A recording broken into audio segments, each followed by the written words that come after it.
What's Up, le podcast zéro émission par Automobile Propre.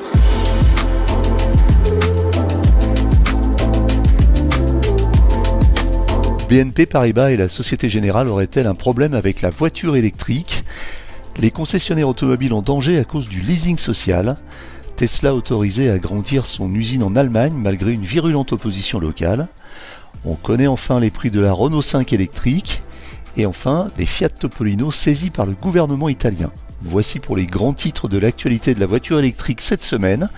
Mais ce n'est pas tout, nous retrouverons aussi le premier essai de la toute nouvelle Citroën IC3, la compacte électrique à prix cassé de Citroën. Bienvenue dans le podcast What's Up par Automobile Propre, épisode 118 du 25 mai 2024. Petite précision, si vous nous suivez sur le groupe WhatsApp, vous savez que nous avions prévu une interview du responsable France de Xpeng, mais celui-ci a eu un empêchement de dernière minute, ce qui fait que nous avons reporté l'interview à une quinzaine de jours, et ce qui explique que vous n'aurez pas cette interview dans le podcast d'aujourd'hui. Désolé pour ce contretemps. L'actu de la semaine.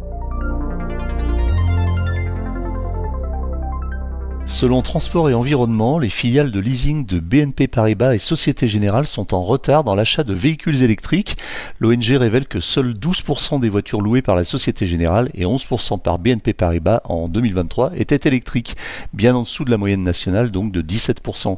Ce faible taux est préoccupant car ces sociétés détiennent une part significative du marché des flottes professionnelles, influençant ainsi l'offre de véhicules d'occasion électriques.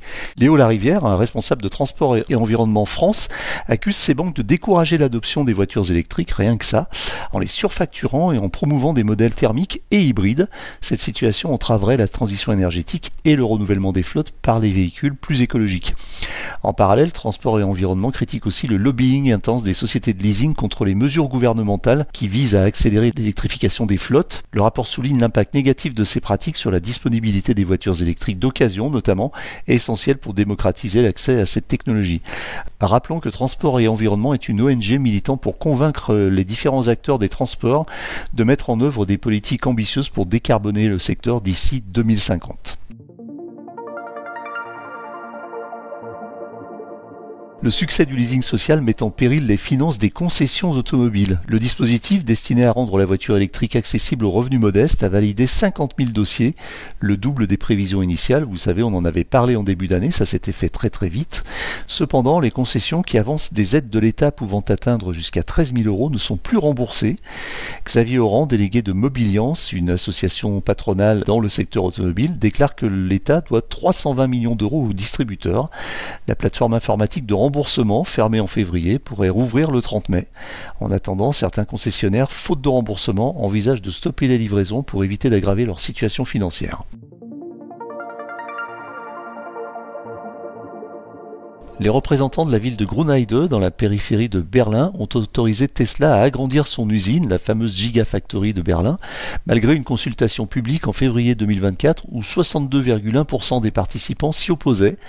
Sur 19 représentants de la commune, 11 ont voté en faveur de l'expansion, 6 contre et 2 se sont abstenus. L'atmosphère du vote était apparemment tendue, avec des protestations à l'extérieur et des plaintes concernant une ambiance menaçante. Les défenseurs de l'environnement s'inquiètent des risques écologiques, notamment le déboisement de 50 hectares de forêt. Pour répondre à sa façon, Tesla a annoncé prévoir de transporter ses véhicules par train grâce à une nouvelle gare, réduisant ainsi le trafic routier. Renault a enfin ouvert les commandes de sa fameuse Renault 5 électrique qui est d'ores et déjà disponible à la commande, avec un prix de départ de 33 490 € pour une citadine compacte 3 portes. Nombre d'observateurs ont été un peu déçus, car il faut bien reconnaître qu'on s'attendait à des tarifs inférieurs, aux alentours de 25 000 €, ou en tout cas en dessous des 30 000. Initialement, la seule version avec batterie de 52 kWh offrant 410 km d'autonomie est disponible. Ce modèle est équipé d'un moteur de 150 chevaux et propose une recharge rapide jusqu'à 100 kW. Deux finitions haut de gamme seront proposées, Techno à 33 490 € donc, et Iconiq 5 à 35 490 €. Les versions les moins chères, avec une petite batterie de 40 kWh et des moteurs de 95 ou 120 chevaux, arriveront en 2025. Les premières livraisons débuteront en décembre. Là aussi, on est un peu déçus parce que c'est un petit peu en retard par rapport à ce qui avait été annoncé au départ. Et encore, ce sont des livraisons qui concernent uniquement les détenteurs du AirPass, c'est-à-dire des gens qui ont commandé déjà depuis pas mal de temps, et les autres clients recevront leur véhicule plutôt fin janvier 2025. Le gouvernement italien ne décolère pas face aux marques du groupe Stellantis. Après Alfa Romeo, c'est Fiat qui est désormais dans le viseur des autorités. Ainsi, l'État italien a saisi et confisqué 134 Fiat Topolino au port de Livourne. On rappelle que la Fiat Topolino est la version Fiat italienne de la Citroën Ami, cette petite voiture électrique sans permis limitée à 45 km/h. La raison ? Alors qu'elles sont assemblées au Maroc, ces voitures arborent un drapeau italien sur la portière, ce qui ne plaît pas au gouvernement puisque cela viole la loi sur le Made in Italy. Cette mesure s'inscrit dans une série de tensions entre Stellantis et le gouvernement Meloni, après que l'Italie a déjà forcé Alfa Romeo à renommer son SUV électrique Milano en Junior. Stellantis doit se conformer aux exigences légales pour libérer les véhicules. Rappelons que la Fiat Topolino est disponible à partir de 9 890 € en France. L'essai de la semaine.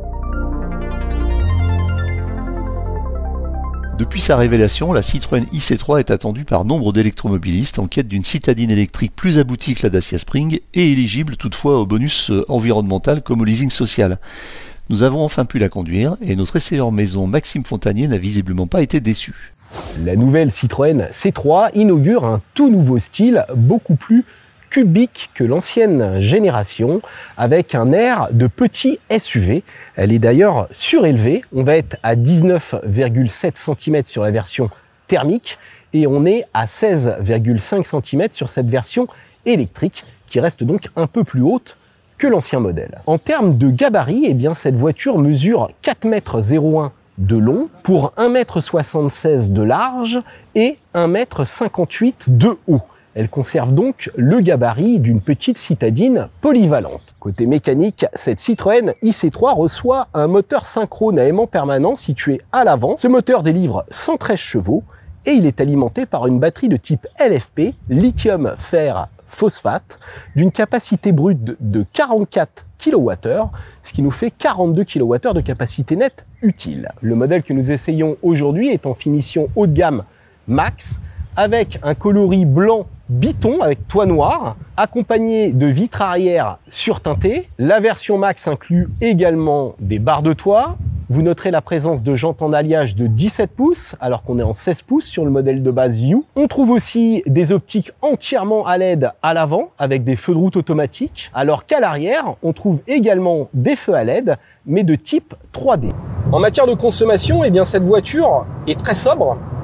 En même temps, elle est très peu puissante, donc ça lui permet d'afficher, là vous voyez, 13,3 kWh au 100 à l'ordinateur de bord sur mes 60 derniers kilomètres, où je me suis pas privé, mais j'ai pas non plus roulé comme un dingue. Donc c'est pas mal, hein, 13,3, ça veut dire qu'avec une batterie de 42 kWh, vous faites plus de 300 km. On est proche de ce qu'annonce le constructeur selon les normes WLTP. Donc ça, c'est un bon point. Maintenant, si vous roulez sur autoroute à 130 en hiver, sachant que les batteries LFP sont très sensibles au froid, il faudra à mon avis plutôt tabler sur au moins 16 kWh au 100, et auquel cas, on s'en tiendra à, je dirais, 230-250 km d'autoroute.